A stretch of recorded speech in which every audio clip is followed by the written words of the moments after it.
l'époque a évolué. Nous nous retrouvons maintenant à une vingtaine de forêts communautaires. Nous avons axé nos activités essentiellement sur la matière ligneuse. Donc, ce n'est que depuis 2008 que les PFNL sont introduits dans le Rogecoq.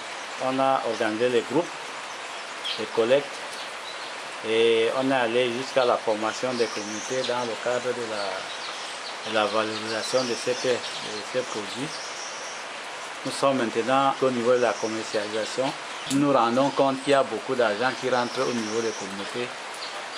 Même si les communautés n'ont pas eu à vendre le bois, nous croyons qu'il vaut mieux s'atteler sur les produits forestiers non ligneux. Quand une femme a, supposons, 20 combos, je prends un exemple, elle peut enlever 3 pour ses propres besoins de la maison. Elle reste avec peut-être 17. Bon, sur les 17, le jour qu'elle veut amener chez la magasinière, elle passe d'abord chez moi, le secrétaire. J'enregistre son nom. Le Njansan de l'année-ci, j'ai eu 136 000. J'ai mis la lumière chez moi en ville à 67 000 francs. Le reste, j'ai habillé les enfants. J'ai aussi acheté ma machette, la roue et un peu d'arachide pour semer. L'année-ci, j'avais fait 100 combos de Njansan. J'avais vendu ça à 150 000 et je suis partie acheter les assiettes et les marmites. Bon, avec le Njansan, j'avais inscrit mes enfants avec et l'autre, j'avais acheté les grandes marmites pour utiliser quand on casse le cacao. L'argent de Njansan, j'avais acheté les assiettes, les gros pompes. L'argent de Njansan et Mirondé, j'ai aussi payé la maison. J'ai aussi mis les enfants à l'école. Je vois l'argent pour les enfants à l'école, rappelle-toi. L'argent que j'avais eu, c'était pour la scolarité de mes enfants.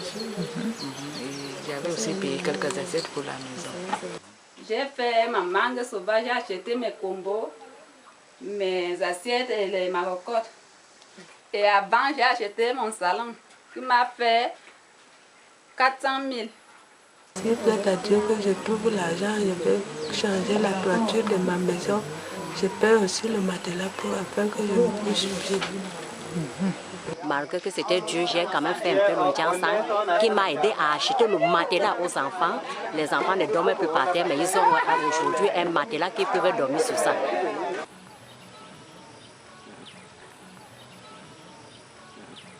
Avec l'argent du Njansan, j'ai acheté l'uniforme à mes enfants qui sont élèves à l'école publique d'Adiela.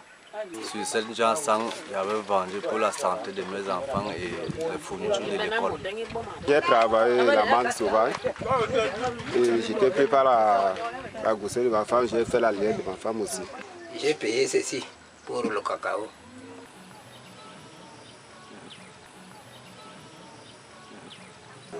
Mais l'année prochaine, si on trouvait beaucoup, je vais encore payer les terrains, mettre encore les enfants à l'école. Parce que cet argent m'aide beaucoup dans ma maison. Le Njansan, le Talala, j'ai pris l'argent et loué le champ avec le champ de 50 000. Donc c'est ça donc, que je suis en train de travailler. J'ai divisé, j'ai pris l'autre, j'ai créé ma part du champ, 1,5 hectare. Si je reçois un peu d'argent de Njansan, et avec l'argent du cacao là, je vais construire la maison. Et continuer aussi mes enfants à l'école. En ce qui concerne les PFNL, vraiment on ne croyait pas que c'était un truc qui devait donner de l'argent. Mais après que la SND nous a fait un suivi, nous a montré comment il faut faire, vraiment on se sent déjà à partir de maintenant à l'aise que vraiment les PFNL donnent de l'argent beaucoup par rapport au bois. Miayo,